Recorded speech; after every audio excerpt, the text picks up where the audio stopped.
For those of you who don't know me, my name is Meena. So if you have any questions throughout tonight, don't hesitate to just shout out my name and put your hand up, okay?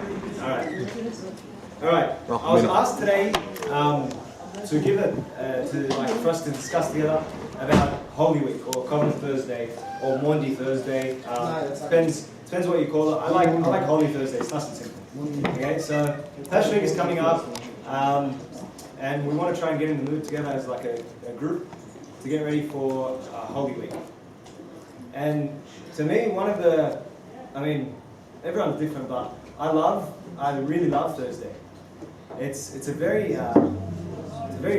broad day. Can anybody tell me 5 things that happen Thursday from morning to night? I want 5 really, really key things. Number 1. Like events or... Events, yeah. Last Supper. Okay, that's probably number 2. Okay, washing of the feet. Number 1. Okay, Last Supper. Number 2. Washing of the feet. Washing of the feet. So that's number 1. Okay, 2. Last Supper. Number 3. Okay, Judas. Before that. Yes, in the garden, right? So that's probably 4. Okay, 5 is Judas betrays, goes through that, and 3 is in order. Come on. Close. Well, that doesn't happen actually. But come on, we go an extra half hour early to church on Thursday night to hear this. It's in the first hour. Readings of the Paraclete. The Paraclete readings. Four the final discourse. Gospels in each hour. Yes, that's right. Okay? So it's the final discourse, the final message Christ gives to his disciples before he passes away. And if you've never read it, it's actually life-changing. Okay, read those chapters. John 14 to 17 or roughly. Okay? Read those chapters, they're absolutely amazing. Alright, they'll change your life. It's like you really get intimate with Christ, and Christ really gets intimate with his disciples, and you find a side of Christ that you never heard before. Alright, if you want to really know who the person of the Christ is, then read those chapters, his final discourse. It's like you go to someone and you say, if you had one last chance to say one last thing to the people you love the most, what would you say? That's what Christ said. Alright? So before we start, I wrote down a few points because this is sort of the first week of the series. A few basic general points, how to benefit from Passion Week in general. Okay? So the first point I wrote down, for 1 week at least, 1 week, cut out all distractions. Now, what are distractions in our life? Someone give me some. Studying. Okay, I'm not sure if you can cut that one out necessarily. But as much as possible, cut it out. So, social network. Internet, beautiful. Social networking. Facebook and stuff. Okay, what else? My phone. Your phone as much as possible. If you can cut that out, then well done. Okay? Alright? I'm going to throw out another one. Music. Of course. Guys, I know it's hard. It is very hard. Okay? Music. Cut that out for a week. You know, I challenge you to cut it out for the rest of Lent. If you cut it out for the rest of Lent, I can guarantee your Holy Week will take you leaps and bounds in a whole new spiritual life that you've never had before. Okay? Cut out music just for the rest of Lent, and 1 week of Passion. That's what? How many weeks do you have left? 3 weeks? 4 weeks? We're week 5, so 2 weeks. Listen, say 2 weeks of Lent, all right, and 1 week of Passion Week. Very, very easy to do. If you say, I need to listen to something when I'm studying, I need to listen to something when I'm reading or whatever, then replace it with, say something spiritual, okay? Like there's lots of, or instrumental music. I'm fine with that. I like instrumentals. It's actually a good way to get you in the mood for prayer as well. If you listen to instrumental music, it really calms you down, lifts your spirits when you need to be lifted. So instrumentals is good. There's also spiritual songs, okay? So browse through the internet, see what you find. Try and replace everything worldly that is in your life now with things that are spiritual. If you have to watch a movie, watch a Christian movie. Okay, there's some really good ones out there. There's like Facing the Giants, there's What If, never seen that, there's Grace Card, Machine Gun Preacher, there's lots of really, really good ones, okay? Try and listen to good sermons in English. Like Abu Anthony Messiah has got Holy Week. Abu Anthony Messiah has got heaps of good stuff. There's lots of really cool stuff out there, alright? So first point, cut out distractions, alright? Really try and spend this week and the next few weeks with Christ. Second thing, this is in particular during Holy Week, but if you start now, you'll probably guarantee finishing by Holy Week. Try and read all of the Gospels. Matthew, Mark, Luke and John. There's no point in trying to get into Holy Week and like spending time with Christ if you don't know who Christ is. Alright? And the best way to get to know Jesus is through the Gospels. The Gospels show who Christ really was, who our church is talking about, why we set like such high standards in our life to be like this person. Who is this person? Right, so there's no point trying to say, oh, I'm a Christian, when you don't even know who Jesus is. So for this week, and if you need to start from now, that's fine, start reading the Gospels. Alright? In fact, the early church used to sit down on Monday and read the Gospel of Matthew, on Tuesday and read the Gospel of Mark, and then next day Luke, the next day John. Okay? So it was actually a common practice. Next point. So first point is what? Cut out all distractions. Come on guys. First point is? Cut out all distractions. Beautiful. Second point is try and read the Gospels of Passion Week. Yes, the Gospels. Alright? Second thing. I wrote down let it sizzle. Okay? There was this one time, one of the first times I ever had to do a barbecue. And they only trusted me with the sausages. I'm not surprised, but they trusted me with the sausages. And I cooked them amazing. Like, I was about to sign up for MasterChef. Okay? It was that good. Like, I put them on, I heated them up perfect. They were like sizzling. It was absolutely perfect. I took them off and put them in the container, and that was it. And I left and came back, and I looked in the container, now burnt. I'm like, what the heck's going on? I'm like, oh, Morris or one of the boys or someone must have put on the barbecue when I wasn't looking, and they must have burnt them just to ruin my MasterChef career. This isn't fair. And I went crazy. And I went and started complaining to someone. I can't remember who heard me. Like, I was just being a little girl. And I can't remember who heard me. And they go, actually, sausages keep cooking after you take them off the barbecue. They actually keep cooking for a few minutes. And I'm like, oh, so it wasn't this person. I had to go apologize to a few people. But yeah, it turns out sausages keep cooking after you take them off the barbecue for a bit. And that's like your prayer life. And that's like Passion Week. Okay? After the service is done, the Spirit is still cooking inside of you.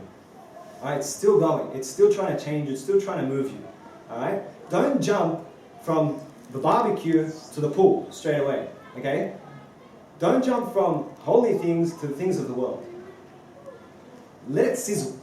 Okay? Let the Spirit sizzle inside of you. Let it cook you. Let it change you. Let it burn away all the corruption, all the things that are evil in your life, and let it refine you into a precious metal, into gold. Alright? So that's the third thing. Don't jump from the service straight to the things of the world. Let it cook inside of you a bit. Fourth thing, prepare properly. Okay, use the rest of Lent properly. Alright? Because Lent really makes us like focus on repentance and on confession, on getting closer to God. And then during Passion Week, that's when we feel God's presence the most. That's how I feel anyway. So don't waste the rest of Lent. Have confession. If you haven't had confession in a while, now's your time. Stop saying tomorrow, because tomorrow never comes. Alright, go have confession now. You got one available. Sorry everyone, you got a long night tonight. Okay? You got one available, go have confession. If your confession is not here tonight, then you book tonight. Message your one now and say, I'm having confession with you on Sunday. And be stubborn about it. Don't budge until you have confession. Because now is the time to change your life and come closer to God. Alright? Next point. This is just a point I found from like a lot of my friends. They come to me and they go, oh, Meena, I'm really upset with this person. I'm really upset with that person. This person's being really cold to me. You know, I don't know how to react. What should I do? And they're like, I'm like, well, why is it bothering you? They go, well, I can't pray. I can't do this and I can't do that. I'm like, okay, go and make up with your friends. There's obviously a reason why they are doing this, or there's also a reason why they're being cold to you. Okay? Go out of your way and make the effort to reconcile with them. Yeah? And watch God really bless your Holy Week. Okay? Go to God and stand up and pray and say, Lord, for this Holy Week, I want to really benefit from you in my life. Okay? I really want to benefit from you in my life. Help me to make up with this friend, just so it's a sort of a symbol of me making up with you. Alright? Okay. So first point is, cut out all distractions. Second point, try and read all the Gospels. Third point is, let it sizzle. Very good. Okay. Fourth point is, prepare properly. And fifth point is, try and make up with anyone you're upset with. Okay. If there's anything that upsets God the most, it's being upset with His children. Alright, so that's just a general part for tonight. I have a marker.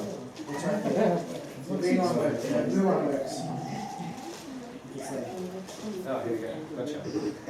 Alright. Okay, we're going to get into the bulk of tonight. Now, I mentioned earlier that preparation is very, very important. Okay? Can anybody tell me, if you know this, I'll be very, very impressed. Can anybody tell me what the first hour reading of Holy Thursday is? The first hour gospel reading of Holy Thursday is? Okay, what about the third hour? Sixth? At some point, he told the disciples to go there. Say that again. You tell, yeah, say it, you're right. Maybe. What were you saying? You're right, say it, Ray, say it, you're right. I don't know which hour it is, but Yeah. at some point he tells the disciples to go get Yeah, to go lobbies, huh? That was a few days ago. Okay, yeah, that's close. That's close. He goes and tells the disciples to go and prepare for Passover, yeah, right? on the lamb. That's 100% correct. Don't eat lamb. Can you tell me which hour it is? Take a guess. First to ninth, one of them. Say first, third, sixth, or ninth. Which one? Take a guess. 25% chance. Yes, it does. God is going to smite me. All right. Third. Third, right? That's correct. Okay. It's actually, you didn't have a chance of being wrong because it's mentioned in first, third, sixth, and ninth. So, yeah, so you really held the suspense for that one. All right. Got you all. The funny thing is, the first hour reading, it speaks about Christ telling his disciples to go and prepare for the Passover. Then you get to the third hour, and Christ tells his disciples to go and prepare for Passover. Then you get to the sixth hour, and Christ tells his disciples to go and prepare for Passover. And same thing for ninth hour. And for 4 hours, you're like, why was that the same gospel reading? And you realize, because what is happening after the Passover? Holy Communion. He's about to initiate Holy Communion, about to institute it for the first time. And what do you need before Holy Communion? You need preparation. Fasting. The fathers put it there on purpose. They repeat the gospel 4 times. Okay? They repeat the gospel 4 times so that we understand the importance of preparing for what is about to take place. Alright? So, from the first hour to the 9th hour, we are normal Massacre prayers. There's a bit that happens in the first hour, but other than that, the readings are the same and everything's the same until we get to the 9th hour. After the 9th hour, that is when we get into the La'an service. And the La'an service is the washing of the feet service, okay? It's a very long service, but it's very, very beautiful, especially when you get up to the gospel reading. Alright? But I don't want to skip ahead. Alright. What is probably the first most important thing that happened that day? So out of the major events, what's the first one that happened that day? What do you think, Trinity? Okay, she's bending down. She's giving you guys a hint. What just happened? She just say something. No. That's for communion. That's later. Okay. All right. Okay, first thing, what happens? Jesus what? He bends down and washes their feet. washes his disciples' feet. Okay? Now, we don't mention this until the La'an service. Okay, so after the 9th hour. But it's very interesting. Like, has anybody actually stopped at that reading and thought about it before? Has anybody actually thought about, there's actually some kind of mystery behind Christ washing your feet? The same hands that molded the stars and fashioned the mountains is washing your feet. There's something very majestic and very mysterious about that whole event. Not only did Christ come down from his throne in heaven, but he came down to his very feet, down to his very knees to wash your feet. Now that's a huge thing. That is massive. That God washes your feet. And the part that I think we forget even more than that is that after he tells his disciples to go and do likewise. Who are his disciples? Do you follow Jesus? Do you follow Jesus? No. Yes. Are you a Christian? Yes. Okay? So Christ is telling you to go and do likewise. I'm not saying go set up shop in Mount Druitt, Westfield, start washing people's feet. Okay? That's not the point. That would be interesting. Actually, if anyone's ever read about Pope Francis, he actually went to, was it a prison? Sam, do you remember? I think he went to a jail last Holy Thursday and washed the prisoners' feet and kissed the feet. He kissed their feet after. He's a man. I really love Pope Francis. I know he's Catholic, but I love him. I don't care. Okay? All right. Okay, so there's something very, very majestic, and you could probably spend hours contemplating. You could spend hours contemplating about the Christ washing the feet of his disciples. And at that point, we're meant to picture ourselves in the disciples' place. Christ is washing our feet. All right? Christ is washing our feet. That is something mysterious in nature. All right? That God washes the feet of his creation. Okay? Go and do likewise. So what are you supposed to do? What are you supposed to go and do likewise? Wash their feet. Okay, I'd say that's more metaphorically speaking. Because technically washing the feet is the only job of the priest. So, okay? Well, the priest, Sorry? or a priest, I'm just saying. Or a priest, yeah. That's it, yeah. Yeah. Alright. Go and do likewise. Christ was showing that he's not only the king, but he's the servant king. Yeah? The servant king. Alright? So if our king is washing the feet of each other, we need to humble ourselves and be the servant of others. If you see a brother in need or a sister in need, then you are called to go do likewise. You are called to go help them. You're called to go serve them. That is a direct instruction from God. Go and do likewise. That is the message we should take, I think. Alright? Not only should we contemplate on the beauty of and the mystery of Christ washing our feet, but we should go and do likewise. And really take something, a real act of humility to go and serve a brother or sister, especially to the point of washing their feet. You know, with that concept, he only did it after the 3 years. Our problem is that we don't understand how awesome he is.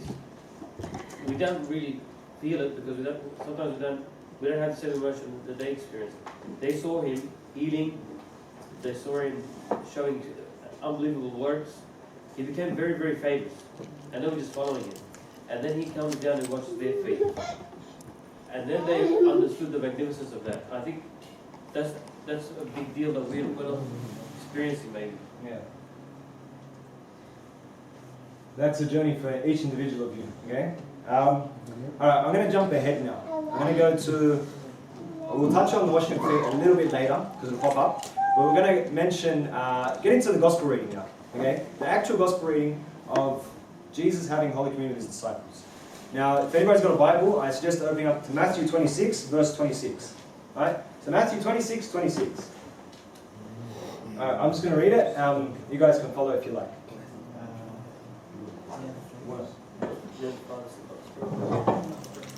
And as they were eating, Jesus took bread, blessed and broke it, and gave it to the disciples and said, "Take, eat, this is my body." And then he took the cup and gave thanks and gave it to them, saying, "Drink from it, all of you, for this is my blood of the new covenant, which is shed for many for the remission of sins.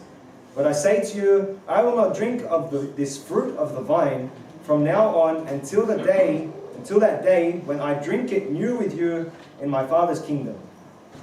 And when they had sung a hymn, they went out to the Mount of Olives. Alright? We'll stop there. Alright.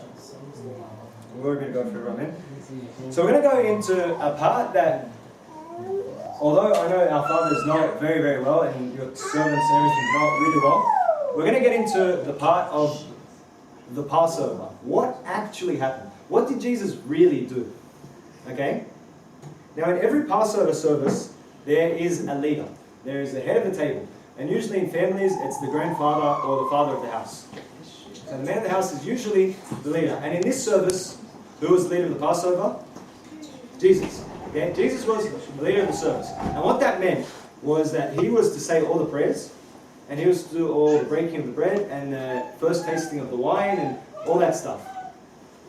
Okay? And once you understand this, things start to become a lot deeper in the whole Passover story.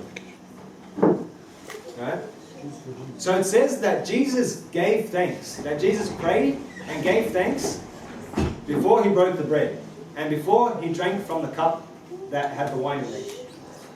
Does anybody know what Jesus actually said? Does anybody know what Jesus actually said in that prayer?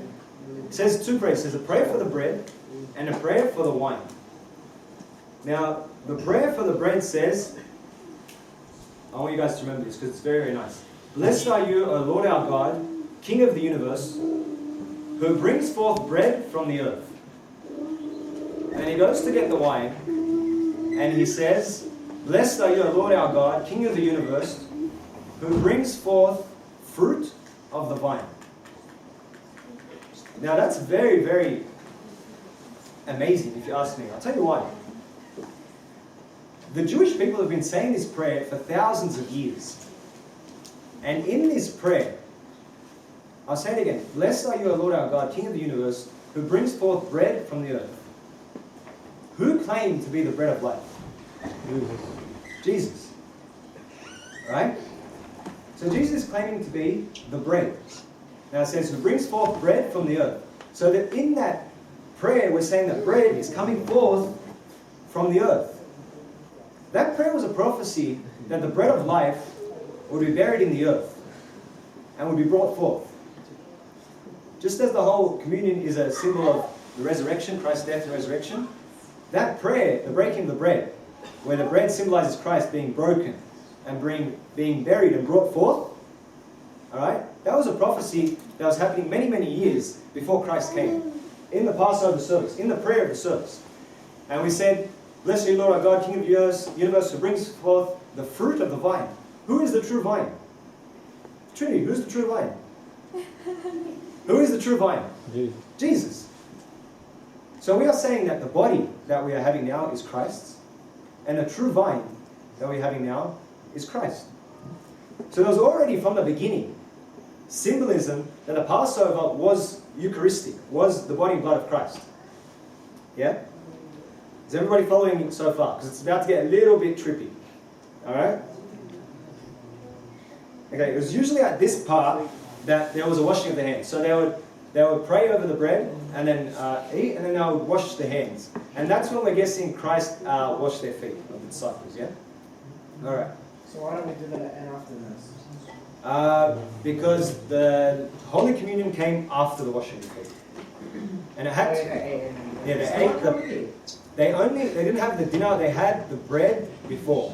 The Passover service is very, very complex, okay? But they had the bread before the dinner. So bread, then the washing, then the dinner.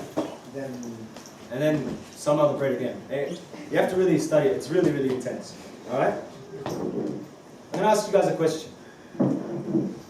People always say, why John the Beloved?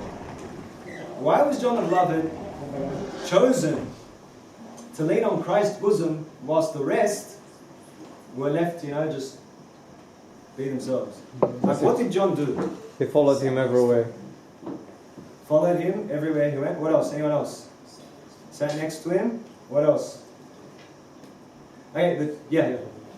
Don't want to skip too far ahead, but he took care of Jesus' mom. That's later. Yeah. Okay. What's actually interesting is, in the Passover service, the leader sits at the head of the table, and at his, I can't remember if it's right or left, it's at his, I think his right. Yeah. At his right, there is always the youngest. The youngest always sits at the right of the leader. Okay? Now, traditionally speaking, in every Passover service, the father of the house is there. The youngest is reclining on the father, on the head of the house, is actually reclining on him. So it wasn't just John that was leaning on Jesus, it was probably a symbol of all of the Jewish people leaning on Christ. So as every Jew leaned on their father before them, so John was leaning on Christ, our Father. He's on the left in the painting. Yeah, that painting is completely wrong because not only... Okay, during the Passover service, what's interesting is they're not sitting, they're actually lying down. They're all leaning on their left. They're all lying down. meant to be a symbol of we're free now. We're no longer slaves. Okay? So they're actually lying down while he stayed. They lean on their left and they eat with their right. Yeah, a few interesting things. So Da Vinci. Yeah, he got it a little bit wrong, but not bad. Good effort. Okay. Now the funny thing is, because Jesus, the rules are different with a teacher and a student. For a student to lean on his teacher, he has to have permission, even if he's the youngest. So usually, father of the house, the youngest leans on him no matter what. But for a teacher and a student, it's different. So Christ was a teacher, and John had to get permission of Jesus to lean on him. And obviously that's where the whole, he must be the beloved, must be the beloved, sort of comes from. Because Christ said yes, therefore he leant on him. Alright?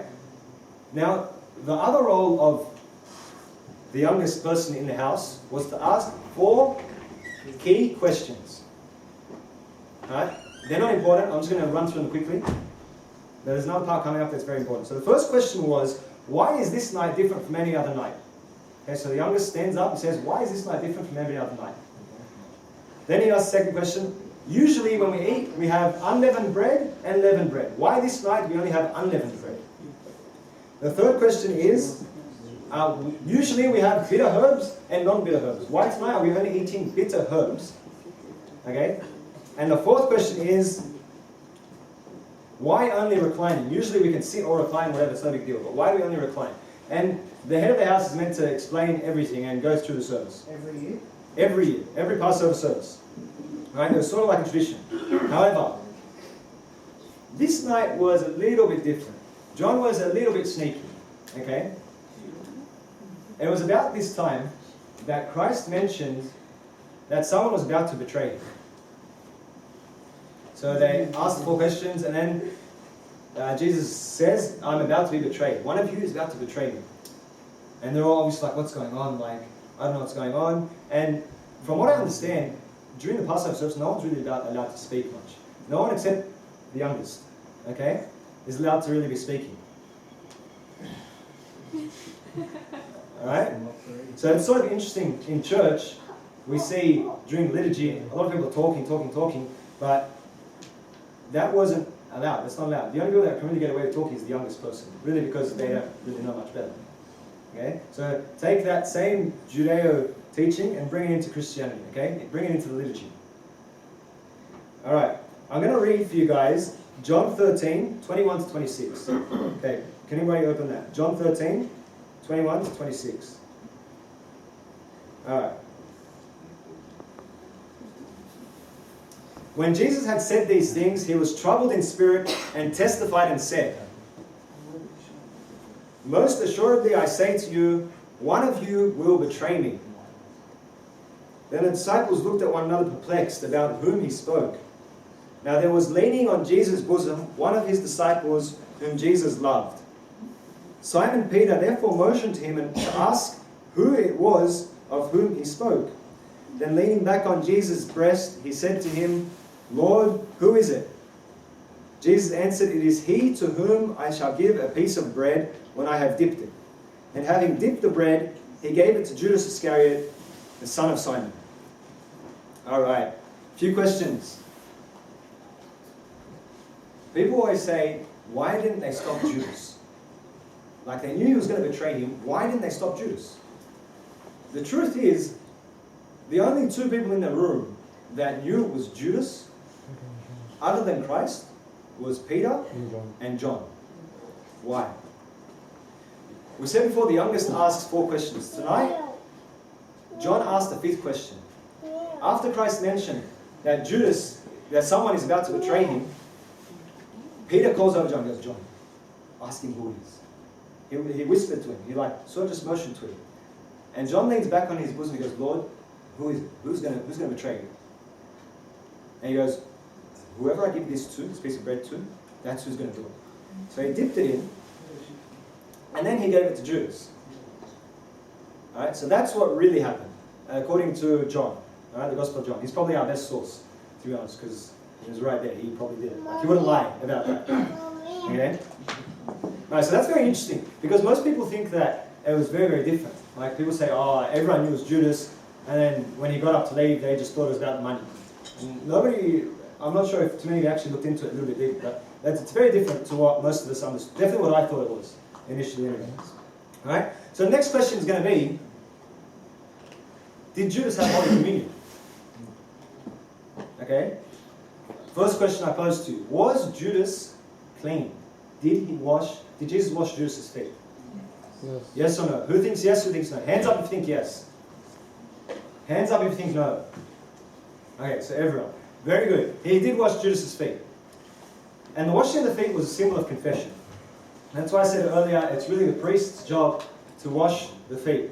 So Peter asks, you can't wash my feet, you can't wash my feet. And Jesus says, no, I have to, or it's not coming with me. And if we don't confess, simply put, I know there's lots of technicality behind it, but simply put, that's it. Jesus says, you don't have a place in me. Alright? So confession is very, very important. Alright, we only need to wash our feet. So the first bathing that Jesus speaks about was baptism. The second is the washing of the feet, which is a symbol of confession. And it's very, very important that Jesus established confession before he established Holy Communion. Yeah? So what came first in events? The washing of the feet or the communion? Washing of the feet. Washing of the feet. That's how Christ wants us to live our lives as well. Before you have communion, you're supposed to confess. There's the steps of Covenant Thursday, basically. Pretty much. Alright? Now, to our second question, did Judas have Holy Communion? No. If anybody reads the homily on that day, according to one of our fathers, he did. Sam, what's wrong? Surprised? Yeah. Okay, I'm not going to say who the father is, you have to wait and see. I actually love this father anyway. JC. Yeah. No, not Pope Francis. I love Pope Francis. Hey, not Pope Francis. Yeah. What? Sorry? You said what? He said that Judas had Holy Communion. Okay? Now Judas, we don't think had Holy Communion. Okay? It mentions that Judas had bread. Alright? Now this is where it gets a little bit technical. Okay? There is a bread that they partake of I want some. called the mitzvah. Mitzvah. My Hebrew is very, very bad. I don't know Hebrew at all, so I'm probably saying it very, very wrong. But for the sake of the argument, we're going to say mitzvah. Okay? Alright. And this mitzvah is the bread that Jesus originally broke. So he said, he took a piece of bread, alright, and he broke it. And what happens is, one half of the bread is taken, alright, and that's what you dip in these bitter herbs, okay. The other half is taken and wrapped, okay. Okay, the second part is taken and wrapped. So the first half is taken and they dip it in bitter herbs. The second part is taken and is wrapped and is hidden away. Alright? The first part, okay, well, we'll go to the second part. The second half that is hidden is meant to be a symbol of the coming of the Messiah. So what they do, they hide the second half and they're meant to look for it. Oh, where's the Messiah? Where's the Messiah? Okay? So it's meant to be a symbol of that. I'll come to this part later. This part is the part that Jesus dipped into the bitter herbs and gave to Judas. Yeah? So That is the bread that he partaked of. Yeah. do they do that after communion? No, this is before communion. So usually they just eat this bread and this bread's not eaten. Okay? However, this was only established around the time of Jesus. We actually suspect this is the first time it ever happened. And we'll understand why in a second. Okay? The funny thing is the Jews still use this, and you'll find out why it's funny later. Yeah, they have to go look for it. Yeah, okay, they have to go look for it. Okay, that part, I think, from what I understand, I'm not the biggest Jewish scholar, okay, but that has been around for ages. They're looking for the second half. Okay, it's meant to be a symbol of where is the Messiah? Where is the Messiah? We're looking for the Messiah. Yeah, the Okay. girls do it. I think the kids, yeah, the kids. Like, girls, kids can be girls. Okay? Alright, so this part is the part that was taken and was dipped and was given to Judas. So this part that was taken and dipped into bitter herbs. Alright? And the funny thing is, does anybody want to tell me why they use bitter herbs? Well, yeah, but... Okay. Remind them of the bondage. When they Which were part? in Yeah, yeah. Egypt. Which part of the bondage in particular? When you eat something bitter, it sort of makes you Yeah, sort of makes you cry, sort of makes you tear up. And you're meant to take enough of the bitter herbs to sort of make you tear up a little bit. They usually use horseradish. Now, if you've ever taken a bite out of horseradish, it's pretty potent. Like, it can bring a tear to your eye. And it's meant to remind you of the bondage of slavery, all right? And the pain that it caused them. Now, it's very ironic that Christ gives this piece of bread to Judas, and only this piece. A piece that's meant to symbolize bondage and slavery and sadness, he gives that part to Judas. And doesn't allow him to partake later of Holy Communion. So after he gives him this part, Judas says, "Is it I?" Lord says, "Yes, it is. What you have to do, go do quickly." And Judas gets up and goes. Now, nobody has a clue what's going on except Jesus, John, and Peter. Alright? So this is the mitzvah. First part is what they eat. Second part is when they eat the lamb. Okay? Oh, something else that's very interesting about the mitzvah. Okay? The mitzvah is put in like, I can't draw by the way, in case you couldn't tell. But pretend this is a bag. Alright? This bag has 3 layers. Now remember, yeah, engineering, not art, okay? Alright, this part is taken from the middle layer. Now, if you ask rabbis what this bag represents, some say Abraham, Isaac, and Jacob. Some say the Levites, the priests, and the prophets. And then they're like, well, why do the Levites have to be taken out, like the second piece? Or why does Isaac have to be taken out and broken? However, if we reflect this on the Godhead of the Trinity, on the hypostasis of the Trinity, the persons of the Trinity, what do we see? We see God the Father, the first person, God the Son, the second person, and God the Holy Spirit, the third person. God the Son, the second person of the Holy Trinity, is taken out and is broken and is distributed amongst his disciples. Okay? Alright, so it's very, very symbolic. And I find it very interesting that a lot of rabbis can't explain their own practices, but Christians can. It goes to show that Christ sort of put like his fingerprint right from the beginning. Alright? So we said, did Judas have Holy Communion? Yes or no? No. What did he have? The bitter herbs, right? He had the piece of bread mixed with the bitter herbs. Yeah? Alright, so if anybody ever asks you, tells you, oh, but this father said this father said that, you tell them, the bread that must have confused this father was this. Okay? And the only way I can ever say anything like the father is confused is only because other fathers have said this, not me. Okay? Like I definitely can't stand up against this person. Okay, he's an absolute boss. Yeah. And Bob Schluter said it as well. Bob Schluter, I remember that actually. People ask Bob Schluter, did this person have Holy Communion? Did Jews have Holy Communion? Because this father said so. Bob Schluter says, no, that's not what happened. Something else happened. Yeah, what were in the other 2 layers of the bag? There was also bread, I think. There was also bread. I think they baked 3 breads, and they've got to be equal in every way. Alright, so it's very, very, very symbolic of the Trinity. Hi, Trinity. Okay? Alright. The proof we have is that the proof we have is that in the Bible, okay, if you translate the word that is used for bread in this context of Jesus giving bread to Judas, it is a word in Hebrew that is said, I'm going to say it wrong, sop. Okay? S-O-P. Sop. Okay? And that is a piece that is broken, dipped in, and put in... That's a mouth. Alright? And put in someone's mouth. Okay? Yeah, well, it looks like a mouth, don't worry. We'll call it... Actually, it looks like a piece of bread. We'll call it a piece of bread. Be creative. Alright? So that's the word that they use. That's the word that is used. The word sop is used. So that's why it's not the word in Greek, it's artos, which is bread, or shoe bread. And in Hebrew, the proper word for bread is lechem, where we get the word Bethlehem. Huh? Sop is just a piece of broken bread from the mitzvah that is dipped into the bitter herbs and given. So that is a sop, a piece of this broken mitzvah. Alright? Alright. Have I lost anyone yet? Yes or no? Have I lost anyone? No. Okay, good.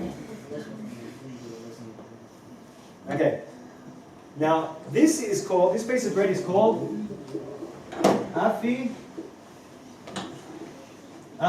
You don't really have to worry about names because they're very technical. Okay? But this word is called afikomen. Alright? We'll remember this later. Okay. So what would happen after the mitzvah is given out? They would have the Passover, they would eat, and it was after they had the Passover that Jesus established Holy Communion. Now remember we said that this part was taken and hidden, whatever, and they didn't know like where to find it. Usually they didn't, they just kept it hidden, and then the person who knew where it was would take it and throw it out, whatever, because the Messiah hadn't come. Alright? Now this time, Christ pulled out this afikomen, this second part, the second half of the mitzvah. Right? He pulled it out, and that is what he made his body, okay, from this piece of bread. This is the part that was the Holy Communion. This part that never comes out, that is a symbol of the Messiah. The Messiah took out and said, this is me. Hello, this is me, guys. This is my body. And because it's me, I am allowed to give it to you to eat. Yeah? Have I lost anyone yet? That would shock. That would have been a huge shock. Okay? Like, I don't remember any of the disciples say anything after that. Like, it's not mentioned in the Gospels. All the disciples are like stunned. Alright? Okay, so that was the communion. Now, what time is it? Okay, I'm going to continue, and if I have time, I'll tell you guys a really, really interesting story about this afikomen. Okay? Alright, now, continuing on with this second part of the mitzvah. Afikomen, rabbis are looking at this word and are absolutely stunned because they have no idea where it came from or what it means. And in all of the Passover service, this is the only word that is not Hebrew. This word is Greek. And what its literal translation from Greek to English is, he came. Alright?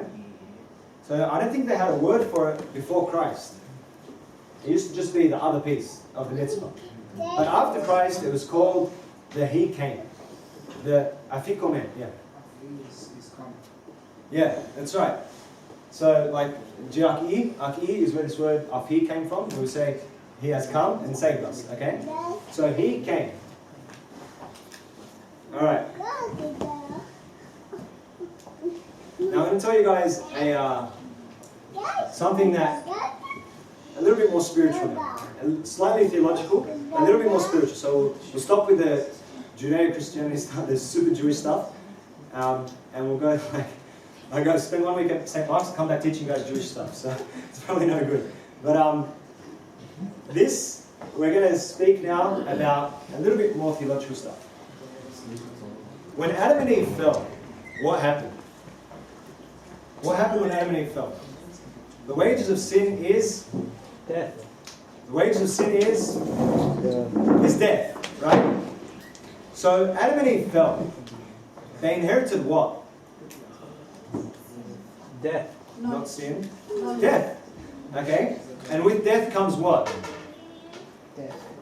Well, yeah, corruption, illness, death. Okay? When Adam and Eve fell, who else fell? Nature. Everyone. Everyone and everything fell with Adam and Eve. All of nature fell. All of nature inherited death. All because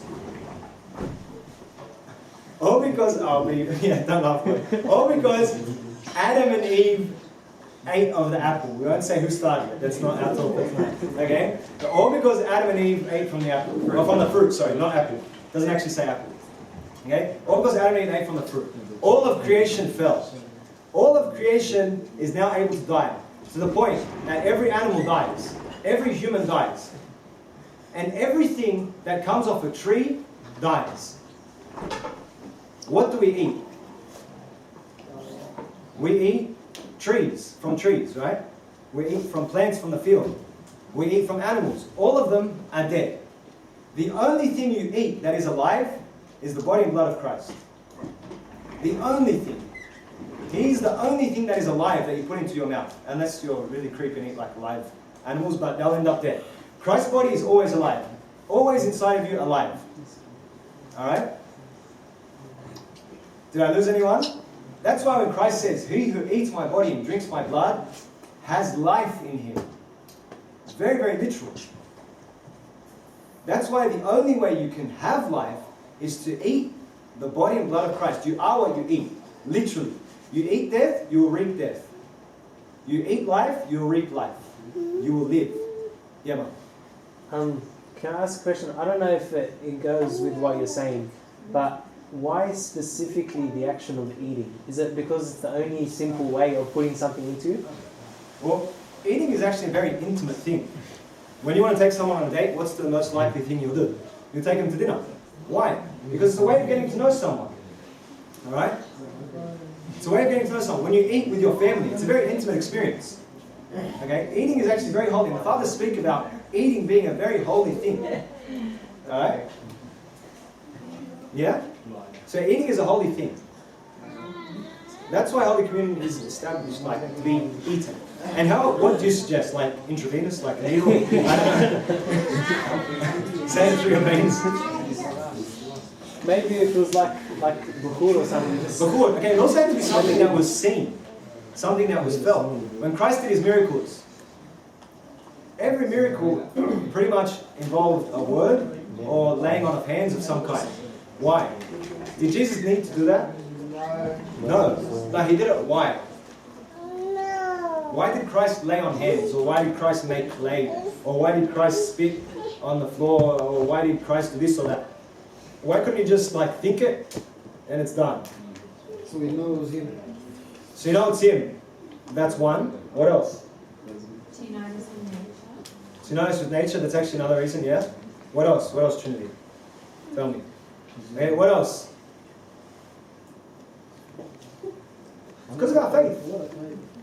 If we don't see anything actually happening, we won't believe it's happening. If we don't see Christ make the clay and put on the guy's eyes, we won't believe that his eyes are grown back, for example. We won't believe that it was actually Christ. We won't believe that it happened. You can't just think it and it happened. Like you can't. It wouldn't be Christ then. Same thing with Holy Communion. We need a physical substance to partake of. And the best way to partake of something in a very intimate way is through eating. Alright? And that's pretty much all I have. And if you guys want, I'll just tell you this last part. Alright, does anybody have any questions? Meena, Yes. you know how you explain and explaining about it and all that. Usually with the Vespers of Covenant Thursday morning, is it the main part of it? Is it the Judas betrayal, like when, and that's why we do the Judas procession in it backwards and opposite direction? That's one part of it. It's not the only part. And also the ritualistics of the Covenant Thursday liturgy. It's not like a normal liturgy. Like when the priest, he goes down, incensing, he goes with the men's side, he comes back, he goes to the middle and comes back and goes to the ladies and comes back. It happens with the opposite. He starts with the ladies and he gets in and he goes with the men's, and that happens in the Apocalypse liturgy. I don't think so. I've seen it happen because Yeah. they go the opposite direction. I think the priest was a little bit like dehydrated maybe that day. So like, yeah, no, I don't think that happened. Yeah. Is it with the apocalypse? It's just, I think what it The Apocalypse as well. That's why he's seeing them. Alright, yeah. Yeah, there's a few things that are taken out of And even the Apocalypse liturgy as well. yeah, things are a little bit different, but to speak about everything would take forever, so, and I'm losing my voice already. Okay?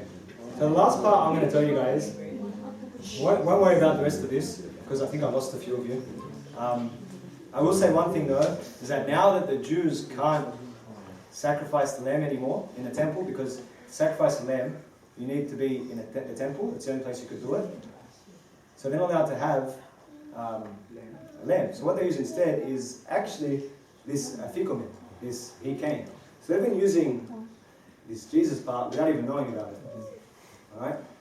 That's just, you do your own research, it's actually very, very interesting. Alright?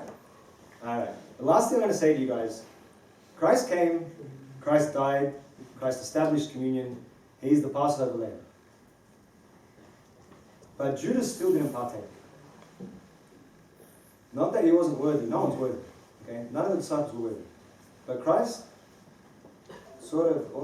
Judas didn't partake. It was of his own free will. Because he didn't accept Jesus as the ultimate Lamb of God, as the sacrificial lamb. He didn't accept Jesus as the Passover lamb. Do you accept Jesus as your Passover lamb? Do you accept him as your Savior, as your Redeemer? Because if you don't, then this whole service is completely useless. Completely useless. No matter what you say you believe, if you don't believe that the body and blood of Christ is on that altar, then you should speak to someone. Okay? I'm not going to condemn you because it's not my place. But that is a fundamental of Christianity. It's absolute fundamental. Like I said, if you don't eat Christ, you don't have life. You die. Christ is eternal and It's amazing how much Christ concentrated on this, but yet, as Christian groups, you see a lot of Christian groups completely miss this and belittle that climax of this is his body and blood. And sometimes we fall for that. Sometimes we confuse ourselves with this. And I pray that you never get confused, because this is, as Meena was saying, it is fundamental for our faith. We do everything in our Christian faith, everything that we do, to be able to receive that body and blood on the altar. Everything that we do. Everything. Our youth meetings, our camps, our tasbihah, everything that you can think of, it's all about preparing us to receive that body and blood. So imagine that goes missing. It's a problem. It's weird. It's not what Christ taught at all. Yeah. Alright, so Christ established this for you. Christ sacrificed himself for you. What are you doing back? What in our lives are we changing, if anything? Okay? What are we doing to get closer to God? To say, yes, you are the sacrificial lamb, the ultimate lamb, the final lamb that was slaughtered for all of us. What are we doing? Do we struggle when we get up to pray? Do we pray at all? Do we read the Gospels? Do we read the Bible? Are we angry with people all the time? Okay, all these things Christ was against. Christ died so you don't have to do these things anymore. To bring to mind the importance of his life in your life. So, when you go to have communion, remember this. Remember your sins. Because we all have transgressed. We've all sinned and fallen short of the glory of God. Okay? When we come to have Holy Communion, we need to really say, Lord, you are my Saviour, forgive me. I accept you into my life. Every time you have communion, it's meant to be life-changing. It's meant to be something that brings you from the shadows into the light of his glory. Don't take it lightly. Holy Communion is the only way you are saved. The only way. Confession, baptism, everything that leads to Holy Communion. Everything Christ did in his ministry led up to Holy Communion. Okay? Holy Communion is the completion of your salvation. Christ died, you don't have communion, it means nothing. Okay?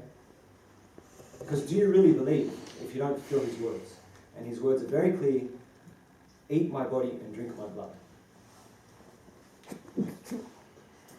Okay? Now this takes on physical and other aspects, spiritual aspects as well. So we need to change our lives. This coming Holy Week, this coming Holy Thursday, when you come to have Holy Communion at the altar, you need to remember all that Christ did for you. And how much he loves you. Alright? And where are we going to go? You guys